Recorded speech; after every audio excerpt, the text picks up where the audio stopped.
આજના દિવસ માટે બાઇબલમાંથી વચન, બીજા કોરિન્થીનો પત્ર અધ્યાય 12 વચન 15.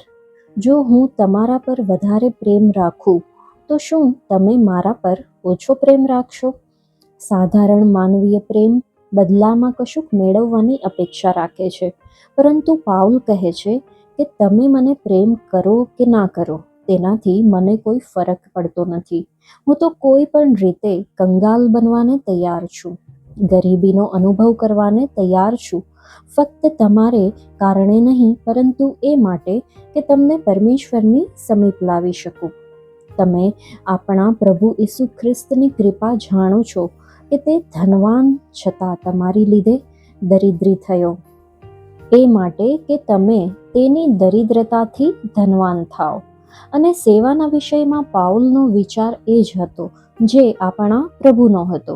તેને આ વાતની ચિંતા નહોતી કે તે માટેની કિંમત કેટલી મોટી હશે. તે ખુશીથી તેને ચૂકવવા તૈયાર હતો. પાઉલને માટે આ એક આનંદની વાત હતી.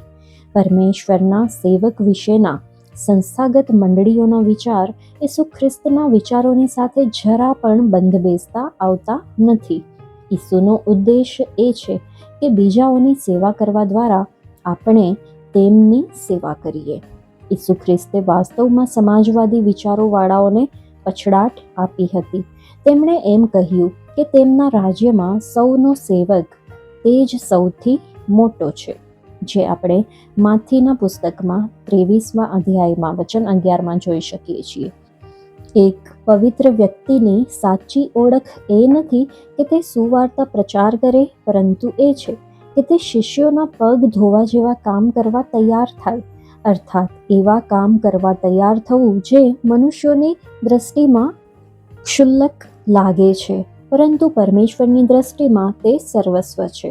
બીજાઓના જીવનમાં પરમેશ્વરના રસ માટે પોતાનું જીવન ખર્ચી નાખવું એ પાઉલનો આનંદ હતો. અને તેને એ વાતની ચિંતા નહોતી કે તે માટે તેણે કેટલી કિંમત ચૂકવવી પડશે. પરંતુ સેવામાં જતા પહેલાં આપણે વ્યક્તિગત અને આર્થિક ચિંતાઓ અંગે વિચારવા માટે થોભીએ છીએ.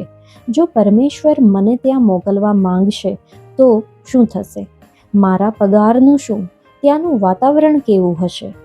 મારી સાર સંભાળ કોણ રાખશે? આખરે એક માણસને આ બધી બાબતો માટે વિચારવું તો પડે જ છે. આ બધી બાબતો એ વાતનો સંકેત છે કે પરમેશ્વરની સેવા કરવા માટે આપણે કંઈક મર્યાદા છે. પરંતુ પાઉલ પ્રેરિતને કોઈ જ શરતો કે મર્યાદા નહોતી. પાઉલે નવા કરારના સંતના વિષયમાં ઈસુ ખ્રિસ્તના જે વિચારો હતા તે વિચારો પર પોતાના જીવનને કેન્દ્રિત કર્યું હતું. અર્થાત એવી વ્યક્તિ નહીં કે જે ફક્ત સુવાર્તા પ્રચાર જ કરે છે, પરંતુ એવી વ્યક્તિ જે બીજાઓને માટે ઈસુ ખ્રિસ્તના હાથમાં ભાંગવામાં આવેલી રોટલી અને રેડવામાં આવેલ દ્રાક્ષારસ બની જાય છે.